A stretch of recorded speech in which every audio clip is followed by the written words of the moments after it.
is JoyNews Prime with me, Samuel Kojo Brace, live on DSTV channel 421, GoTV channel 125, and around the world on myjoyonline.com. Coming up, brace for more blackouts tonight as economic crisis begins to inflict heavy toll on government's ability to keep the lights on.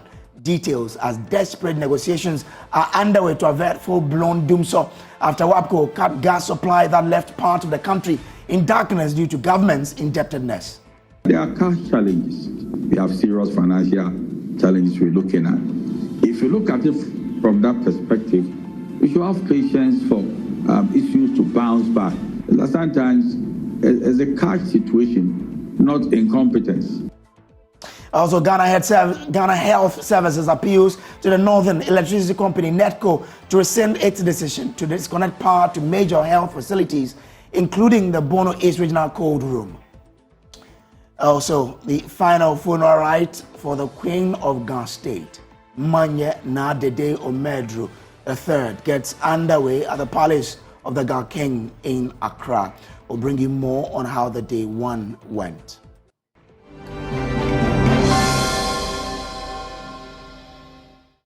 Brace yourself for more blackout. JoyNews is learning the economic crisis is beginning to inflict a heavy toll on government's ability to keep the lights on.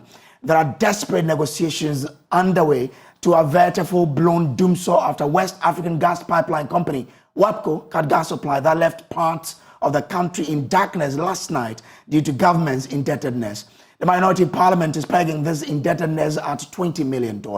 According to the Ghana Grid Company, GridCo, a shortfall in gas supply from Takari to Tema has resulted in the loss of 550 megawatts of power as of Thursday. We have latest on the negotiations with WAPCo shortly, but first, listen to the chairman of the Mines and Energy Committee, Samuel Atacha, who is asking for patience as he concedes the economic crisis is biting. Show you that it will be resolved. I do not think that we're going to go back into the situation that we plunged into permanent darkness and for years. I think they will resolve it as quickly as possible. Because this is the policy direction of the government, that it will be inimical to the economy and the arrangements we find ourselves in to plunge the nation back to doing so. So any technical solution will come speedily. That's the thinking of the government. Kojo Poku was just joining us a couple of minutes ago, asking that we call out the officials of JNPC for negligence of duty. Do you share the same view that they might have slept on the job, a reason for which we're where we are today? I do not think so. You know, anybody who has a sense of this nation, should know that there are cash challenges.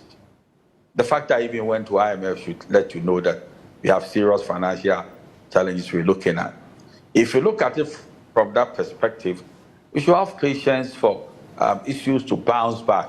And if we owe, we pay. Look at how the energy sector has been sustained all these years under President Akufo-Addo.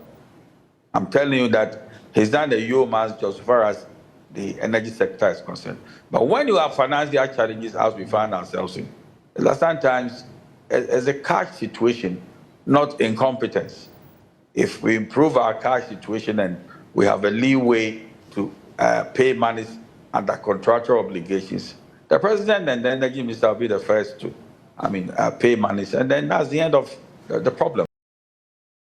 Now, as part of the conditions pursuant to the IMF granting Ghana the $3 billion bailout, the energy sector debt was huge on the agenda. Isaac Kofi J of our research desk joins me in studio with Mondes Kofi. We understand that the energy sector was high on the IMF agenda. What do we know, and why? How was it so high in the deliberations? Well, Kojo, this is a sector that, per the analysis that we've done, contributes about $1 billion to our debt almost every year. If you look at the amounts we pay as a result of excess capacity power that we generate or we don't use, it's around $500 million. Now, this is what government told the IMF that they were going to do in the energy sector. They said they are going to embark on what they call ambitious reforms. And these reforms have deadlines or timelines. Some of them were supposed to be done. The benchmark was supposed to be done somewhere around June this year. And by the end of 2023, we expect government to also go ahead and do some of these reforms.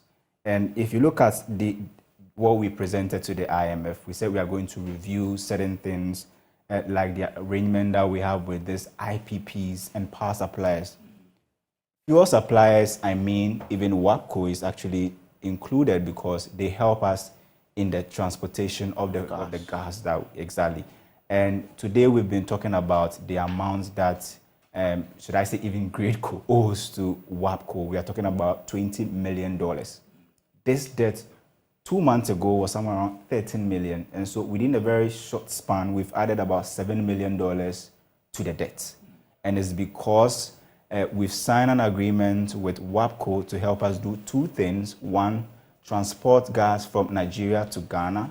And the second one is to do the reverse transportation of gas from our own, exactly, the excess gas that we produce at the Western Corridor back to Tema for the plants to use. So the situation feels like a double whammy at the moment because we are not just dealing with WAPCo, we are also dealing with IPPs who have constantly told governments that they are not up for a debt restructuring. Government owes them close to $2 billion and they want that money to be paid. We have some sort of agreements with them in terms of the payment plan, but not all of them are actually at the negotiation table accepting this arrangement. They want their money, and WAPCo also wants their money. Okay. And probably not all the money will be paid as soon as possible, but at least I'm sure that a payment plan will help us get access to the gas pipeline. And we're told this around some $20 million. Absolutely, it's $20 million, and this is an increase from the $13 million that we owe some 2 months ago. Okay. Grateful. Now, ranking member on the Mines and Energy Committee of Parliament, John Jinapa, is blaming the current development in the energy sector on the lack of finance to pay for debt in the sector. He spoke on Top Story. Chairman said it's a financial problem. It's nothing but financial. It has nothing to do with technical problem. And so when I hear some people say it's a technical problem, I find it very, very unfortunate. There's nothing technical about this issue. All the plants are working. The pipelines are available. Ghana Gas is working at full blast. ENI is working. The Sankofa fields are all producing gas. The only reason why we are facing this current doomsday is that under this administration, they have not been able to pay for gas consumed, i.e. the value chain. It has to do with the gas itself, the cost of transmission or transportation, and also paying to the producers. And so there is no fuss about it. The truth is that they don't have the money to pay. And this has been lingering on for a very long time. Right from January, there have been several reminders from WAPCo to government threatening to shut down the pipeline. At some point in time, they shut it down, there was negotiation, and they reopened it. And so this time, WAPCo has decided that they can no longer trust this government. And so they've decided that they will shut it.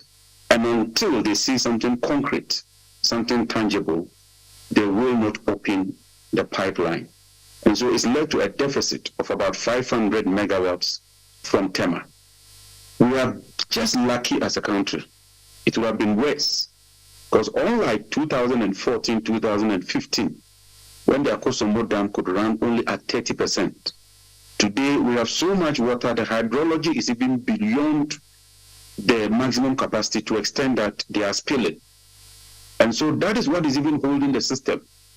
But for nature, but for God's intervention leading to the filling up of the dam, the situation would have been exacerbated and it would have been terrible.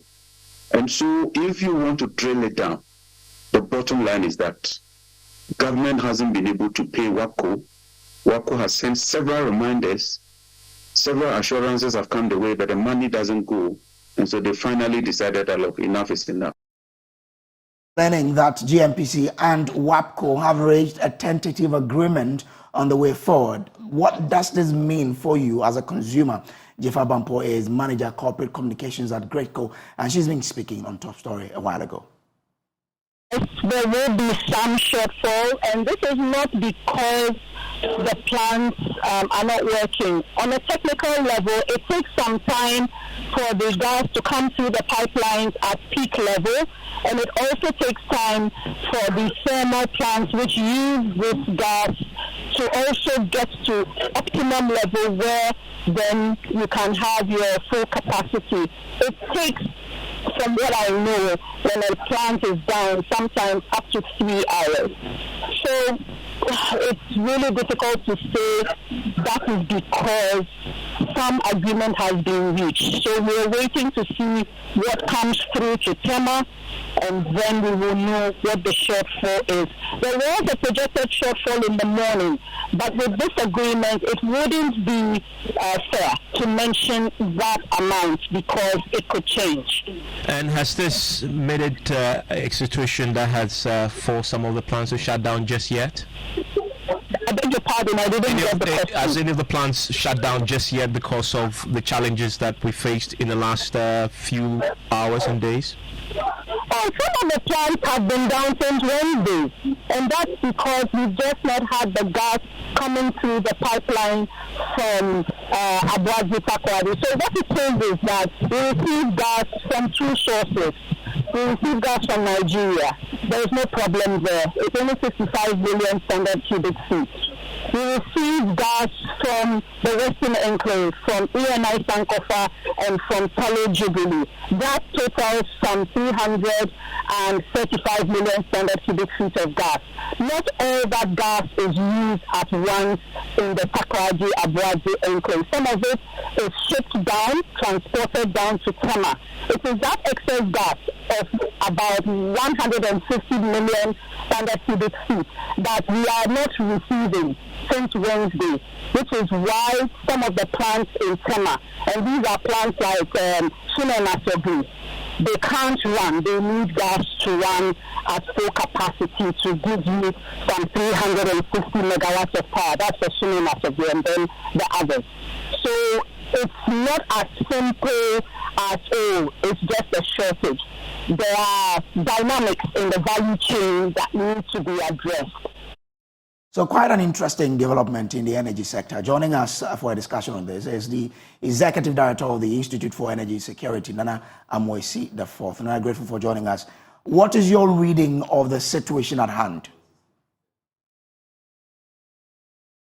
All right, so we just, the line just tripped there. Would try and raise Nana on the line to get his perspective of what's happening. We understand that the GMPC representing government has been able to reach a tentative agreement with WAPCo to reopen the pipelines to ensure that gas flows from Abuazi to Tema for power to be produced so that it could be shared for all of us to use. But in the meantime, we understand that there will be some power outages tonight as a result. But Nana Amoisi joins us again on the telephone lines. Now, I wanted to get your reading of the situation at hand at the moment. Well, I just send a signal to policymakers, in particular, and to every Ghanaian, that if we keep on doing the things we do without seeking to remedy the situation, then, of course, we are choosing to brace ourselves for very bad times ahead. We all understand what power outages and doing so does to an economy, to individuals. It doesn't only threaten the economy, but the very security of the economy is equally threatened. And so it's a bad situation that we have at the moment, but just send the signal across. But why is it difficult for Ghana to, pay for service providers in the energy sector? It is so because, for every value chain, costs must be covered. And if it's a private entity and an entity that's seeking to be sustainable, some profit must also be recorded beyond the cost recovery. But currently in our power supply chain, particularly with the distribution segment, where the power has a direct interaction with the consumer to the extent that the consumer is expected to pay, and the distributor at the tail end of the value chain or the supply chain is expected to collect those bills and revenue. If the revenue collected is insufficient to cover all the costs incurred within the chain, then of course there's a deficit. And that very deficit is going to create the situation that we have. It will be impossible for the utilities to do maintenance of the system. It will be impossible for the utilities to also expand. Equally impossible for the service providers to pay the cost of their components and also lenders.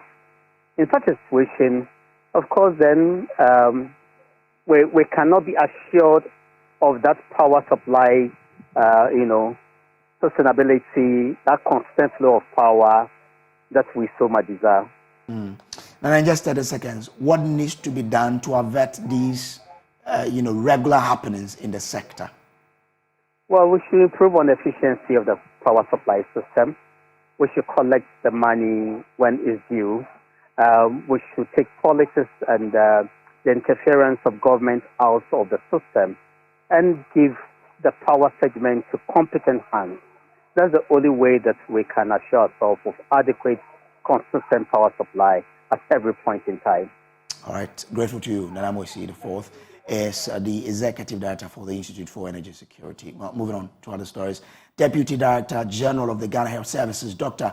Anthony Adofo-Ofosu, has appealed to the managers of the Northern Electricity Company, NSMQ, to rescind the decision that led to the disconnection of major health facilities, including the Bono East Regional Cold Room, as part of its max revenue mobilization and disconnection exercise. Now, he said the situation is adversely affecting general health care, as stored vaccines worth several millions of cedis are likely to go waste. And Asabet has more in his report.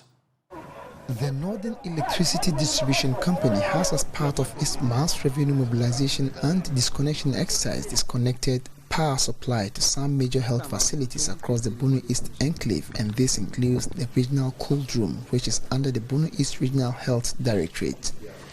The issue of electricity supply to our facilities as Ghana Health Service has been a source of concern for us. I mean, we understand the ECGs and NSMQ and all this and that. I mean, they also need money to pay for the power that they procure, but then it should be done in the context that certain areas are critical.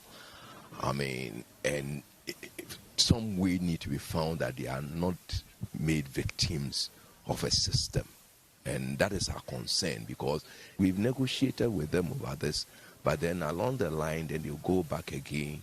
Yes, because it looks like that's the underbelly of the crocodile, and then you try to hit, and then you try to see arm twisting technique to try and get your money. But I don't think it's the best move, and I think they need to rethink around it. The situation, according to the Deputy Director General of the Ghana Health Services, Dr. Anthony Adofo-Ofosu, is worrying and continue to serve as a threat to general health care, which will in the long term contribute to epidemics in children who may not be vaccinated due to this decision. This cold room stores vaccines that have been bought by the government themselves and then partners at huge cost. And you all remember the uproar that we had in the country with the vaccine shortage. I mean, when there was vaccine shortage, because what it means is that children do not get vaccinated, and then it will lead to epidemics. So disconnecting cold rooms in a bid to recover your money from the government, I don't think it's a wise decision. And I think they need to rethink about it. He was, however, quick to send a passionate appeal to managers of the Northern Electricity Distribution Company to rescind its decisions by reconnecting the various health installations across the region, adding that health is critical, and even though NSMQ needs the monies to survive, there is currently no budget to take care of that. My plea to them that they should understand that, I mean, these are critical facilities that are needed for the whole public health. And because the bottom line is that we do not have allocation in our budget to pay for it.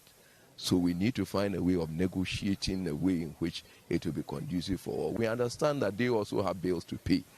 But then, I mean, you should understand that health is critical. And we need to understand how we can, without using this arm twisting technique that they are using.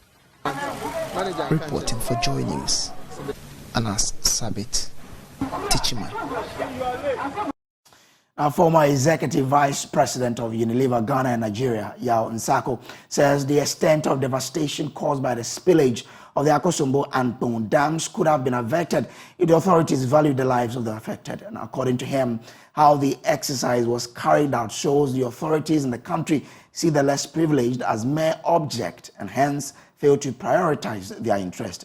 He believes the situation would have been different if the spillage was to affect the affluent and the well-to-do. The resulting devastation, Yao Nsako says, is a testament to how the country's leaders are unconcerned about the plight of the average Ghanaian. I promised somebody that I will not make too much noise about VRA today, but I'll only say that when we engineers get to a place where they can say to people, we told you to move and we did not move, so we have drowned you, those people have been thingified. I am willing to take an oath that that could never have been done in cantonments. But the people of Mepe have been thingified. So we do these things and we just move on. That is the only explanation I can give for one human being sending another out of a job when his, and it is usually his, own wealth is growing by 30%. How else can I explain that we do nothing about illegal mining, galamsey, poisoning our compatriots? Would we be so quiet and indifferent if we had to drink polluted water in Laboni, cantonments, airport residential area, Ridge, and so on? It can only be fully explained by accepting that we see some of our compatriots as less human than us. Therefore, we simply do not care enough about their conditions of existence, and that is thingification. Now, the final funeral rites for the Queen of the Gas State, Manye Na Dede Omedru III, is underway at the Palace of the Ghana King in Accra. The organizers say President Akufo-Addo, Vice President Mahamudu Bawumia, and other top dignitaries are expected at the funeral later today. Meanwhile, the Ghana Traditional Council has suspended all commercial activities and ordered the closure of shops in the Greater Accra region. Maxwell Agbagba has more in this report.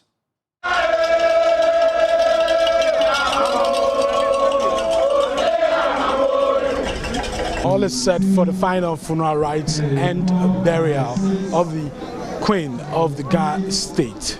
We've been speaking to a member of the funeral planning committee, Ni Kwao Donko II, and he tells us that they are expecting dignitaries from all over the world.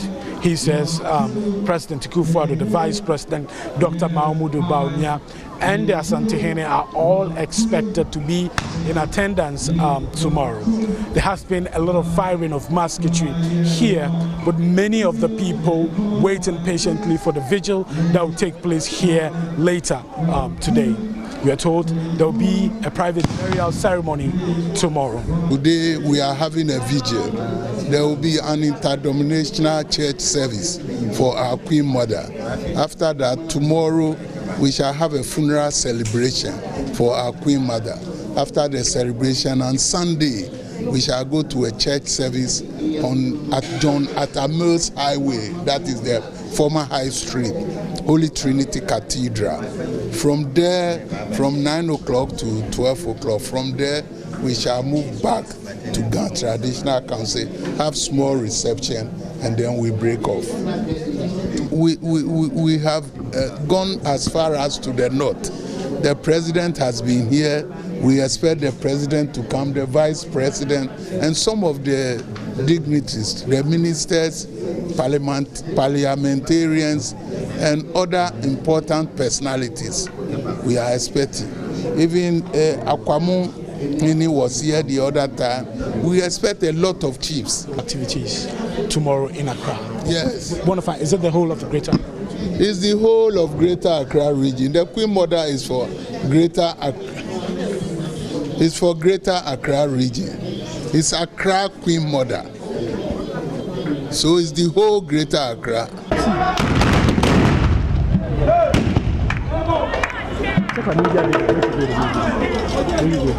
Usual beehive of activity that is present here on this stretch, which leads all the way to the Central Business District, is completely absent today.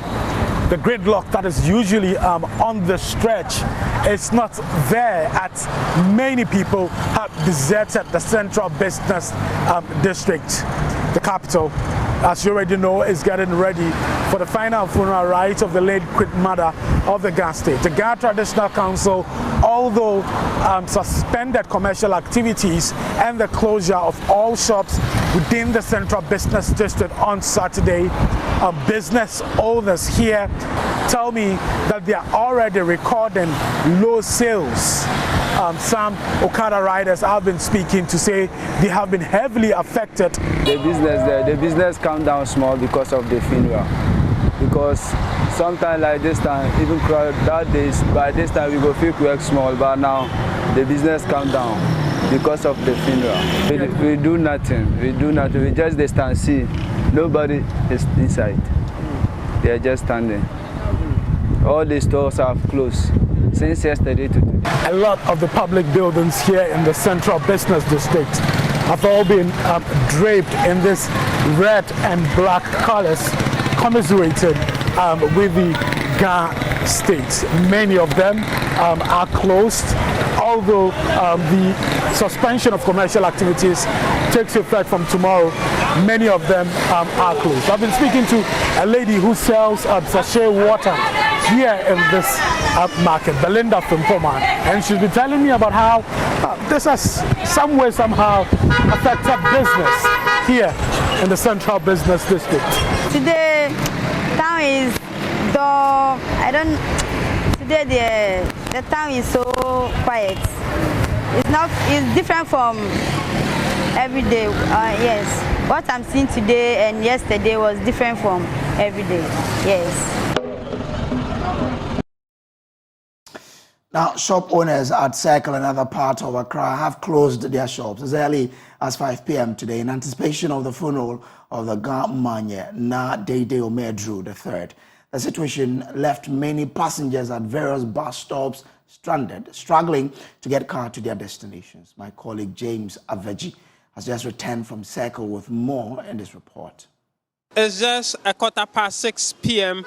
here at Circle, and as you see, a lot of the shops here have already closed. I mean, on a normal Friday evening here at Circle, the street would have been buzzing with a lot of activities, cars looking for space to park to pick passengers, and a lot of people trying to do their last shopping for the weekend at this time of the evening. In fact, a lot of the shops you see here would have been opened by now, serving customers who want to have the last shopping for the day. But today, as part of, in fact, the understanding we get is that as part of the funeral of the Ga Manye, a lot of them have already closed their shops, even though the 6 p.m. curfew that have been put in place as part of the funeral activity is supposed to be observed on, Saturday. This Friday, a lot of them are in a fear of what the implications might be if they still continue to be doing business, have already closed their shops so early today. Where we are walking now is the Circle roundabout towards La Paz, and so this is Circle towards La Paz. But under normal circumstances, there should have been a lot of traffic here. But you see, a lot of people have already deserted their shops. Mobile phone shops and other accessory shops have already been closed to traffic. You see a provision shop there also have closed. I mean, I'm sure that those in there would have been preparing to close. Let's see if we can have a short interaction with them. Hello, good evening. This is Joy News. We've realized that a lot of shops have already closed today, but you are half closed. Are you also preparing to close entirely? Yes, please. We will close very soon. You close very soon. Why are you closing so early today? Why are you closing so early today? Because of the Queen, so we will close early. They said we should close early, so we will close early. This is still the Joy News Prime. We'll take a quick break. We'll be back with more.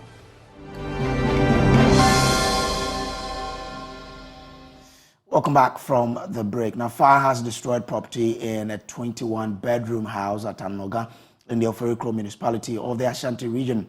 No casualties have been recorded, but occupants have lost all their belongings to the inferno. Fire officers ensured the fire did not spread to other houses. Nana Boachi Yadom was at the scene and our reports. The fire, which started around 9 a.m. on Friday, destroyed property worth thousands of cedis as occupants had nothing to salvage. The devastating fire complexly razed the 21-bedroom house. Firefighters battled the blaze for several hours before bringing it under control. ADO1 Asamoah Kennedy of the Memoir Operations says the cause of the fire is under investigation. Right now, the cause of the fire itself is not yet known. It is still under investigation, and we are doing it. What we observe is this: the fire started for a longer period before they called the Ghana National Fire Service. We had the call at 9059 hours, and we arrived at this place 10 or 1010 hours. So the time of call to Ghana National Fire Service was late. Some affected occupants of the house spoke to JoyNews.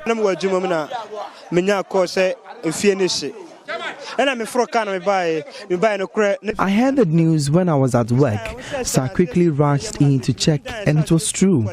I don't know where it started from. I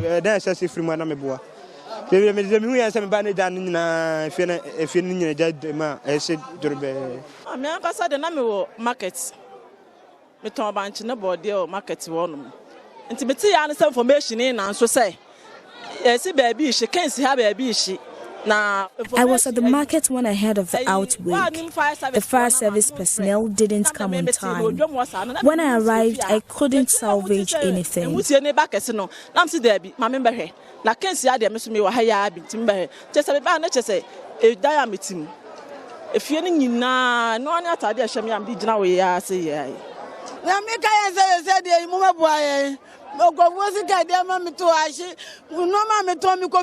We need help. Everything I took on loan got bent, including all the money I kept in my room. We need help.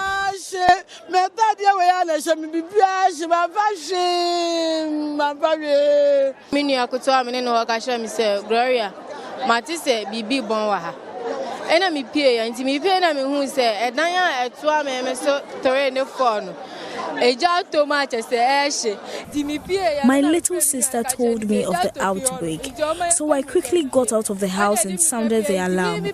I lost everything to the fire.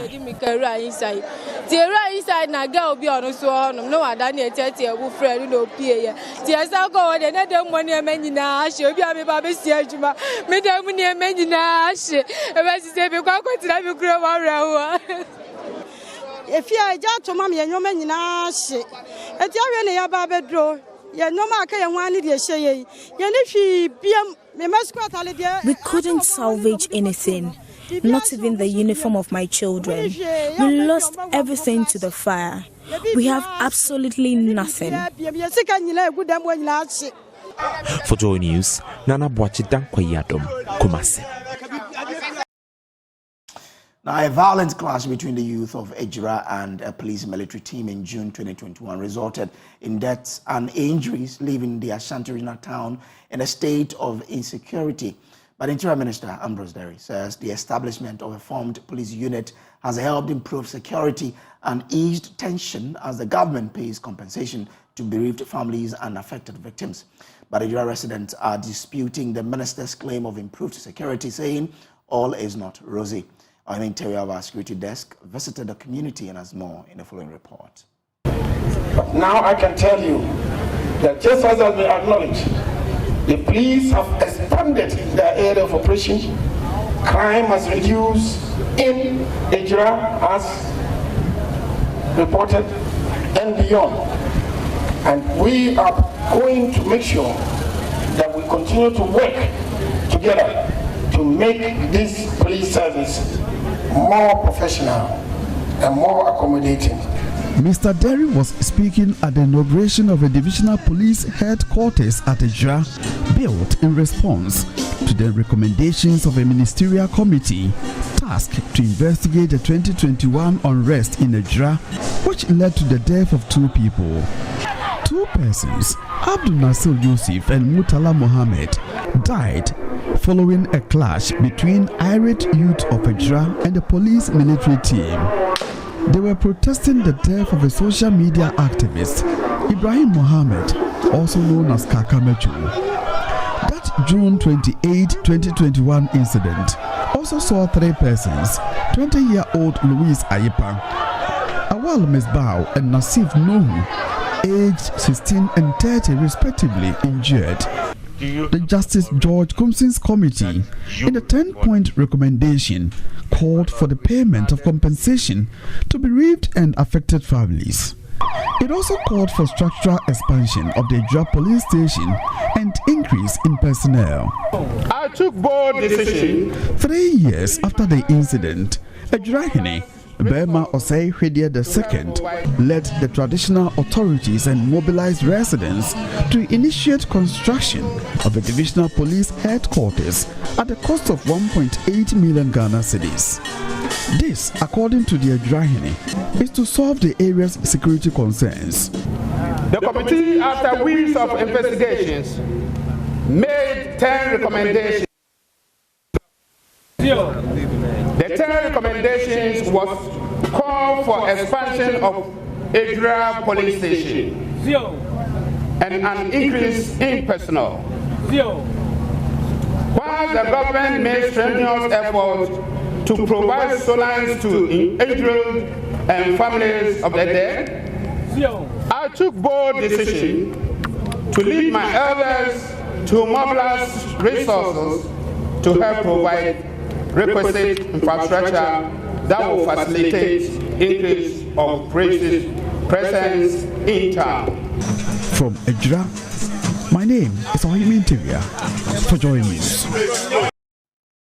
Now, more than 10,000 nurses and midwives sought clearance from the Ghana Registered Nurses and Midwives Association to leave Ghana for better opportunities abroad. This is according to data from the association that captures the phenomenon from January to July 2023 alone. In response to this trend, the former senior advisor to the Joint United Nations Program on HIV and AIDS, Dr. Emilia Timpo, has cautioned against speculative overseas escapades for greener pastures. She was speaking at the launch of a memoir titled Perseverance. There is more in this report. Throughout the year, a significant number of Ghanaians have embarked on journeys to advanced countries in pursuit of better opportunities driven by the economic constraints in the country. According to statistics provided by the Ghana Registered Nurses and Midwives Association, from January to July 2023, more than 10,000 of their members have requested clearance form from the association to travel abroad. Out of this group, approximately 4,000 have successfully relocated to other countries in pursuit of greener pastures. In response to this increasing trend, a former senior advisor to the Joint United Nations Program on HIV/AIDS, Dr. Emilia Timpo, advised young Ghanaians to ensure they have a well-thought-out plan before considering relocation. I think for anybody to think they're going out of the country to find an easy pasture, forget it. If you can, get your first degree here, because the quality of the first degree you will get in a Ghana institution surpasses what you can get in a lot of other places outside. Get your first degree and then look to go do your master's or go somewhere else. Don't go sell in the market in Europe or the US. That's not a productive use of your time. Speaking about the inspiration behind the title of her memoir, Perseverance, which delves into her life journey, Dr. Timpo indicated that she chose the title because it better describes her life journey. My whole life has been about perseverance, challenges every step of the way.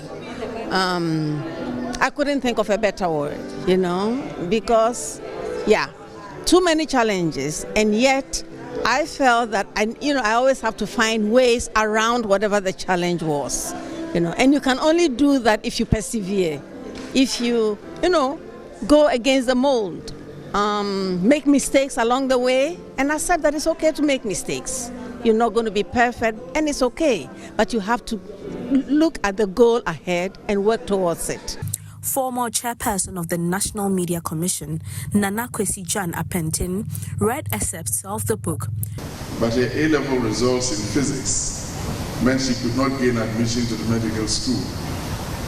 She decided to participate in a year-long remedial program at Cape Coast University. But just in that year, the medical school refused to consider candidates from that program. Eventually, after crying for 2 weeks, she decided to enter Kwame Nkrumah University of Science and Technology to read for a degree in agricultural science.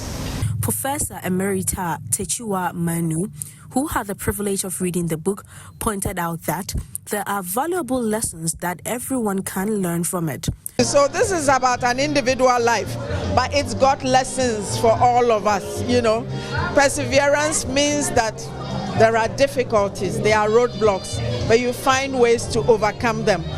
And sometimes you have to go lower if you like. You have to lower your expectations to be able to get to where we are. But also it's also about maintaining standards. Perseverance doesn't mean that you lower your standards of excellence, you know, but you really struggle to get to it. The book highlights the power of perseverance in the face of all odds. Esther Nkrumah's report read to you. Well, they are hungry and ready to devour any prey they'll clinch to clinch their third trophy after 2 decades. That's desperate story of the Akateches of Opokuwari, who makes their 9th final appearance in hopes of ending their 21-year trophy drought. The school is convinced their contestants, including their wonder from one boy, would bring the trophy to Santisberg. Emmanuel Bright-Kweku takes a look at the journey of the school in the last 30 years. Your question, Opokuwari. The 3 semicircular canals in the ear are arranged at right angles to each other. What do you think is the physiological importance of this? Paul? This provides sensitivity to movement in any of the 3 planes. That is correct. 2002, when a famous Paul Azure of Opokuwari School led the Akateches to lift their 2nd NSMQ trophy. The school beat Presbyterian Boys Secondary School in the semi-finals to face off St. Peter's SHS at the grand finale and clinch the trophy. After the ecstasy that greeted the 4 walls of the school over 20 years ago, it's thirst for yet another momentous day. The school, after their 4 finals, which saw them win 2 trophies, has made 5 final appearances. But in all of these appearances, they've had the trophy slip through their hands. The school made their last final appearance in 2020, but lost to Presec Legon. Assistant headmaster of the school, Akwesio Boateng, shared his experience after the painful defeat. I had just joined the staff. So when I came, I got to know that they have they have qualified to the final. So I was all out praying that at least that year, Opokuwari School could win so that at least they will also move up the ladder of the winners. And so I sat behind the television watching the boys in the contest, but unfortunately it got to a time that some of the questions they could not answer them, and so I couldn't stand it again, so I had to move away from the room. I had not eaten by then, but when they finished the whole contest, I came back and still my food was intact, I couldn't eat. Owas, after missing the trophy in 2020, landed their 9th final appearance this year after ousting their all-time foe, Prempeh College and Pope John Minor Seminary and SHS. Calculate the beat frequency and the frequency of the notes produced. Taking their 9th bout at the grand finale, the 2023 team of Opokuwari School, who hold the record of introducing a Form 1 student, is preparing adequately to make a historic win. It's been a long time since Owas reached the NSMQ finals and actually took the trophy. And at that time I wasn't even born, so you can even imagine. So I'll be very happy if that happens. Mother of God, pray for us now and hour of our death. Amen. A solemn prayer of victory resonates through the land of the Akatechis.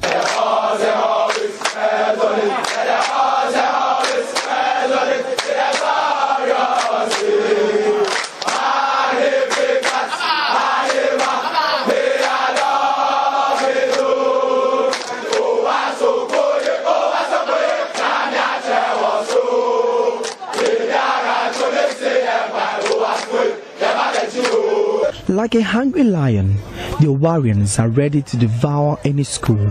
I know how my boys are prepared, and I know that we are going to murder all of them. We are going to kill them. We are going to kill them. We don't know Peseko. Who is Pesek? Opokuwari School. Opokuwari School 2023. We are winning. We are winning. Who is Pesek? Achimota. You will take their trophy from their hometown and bring it to Ashanti region. Fantastic. Form 1, and he's already lasting the Form 3s who have studied for 3 years. We are just trying to say that 1 year in Opokuwari School is worth more than 3 years in Premped and Presec and Co. Yes. We want to tell them that there is a Latin phrase which states cum nagrafa, dagrafa.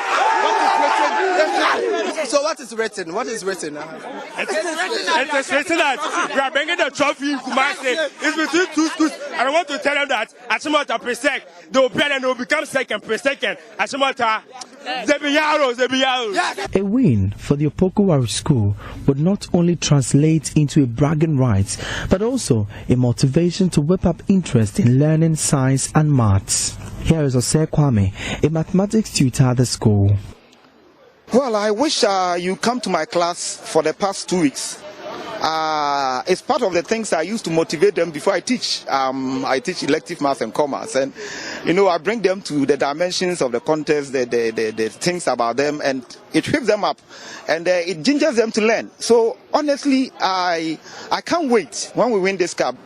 So just as the Holy Mary statue has her arms wide open, the boys from Opokuwari School are hoping she would continue to pray for them to win this year's trophy and end their 21-year trophy drought. From here at the Opokuwari School, my name is Emmanuel Bright Quick.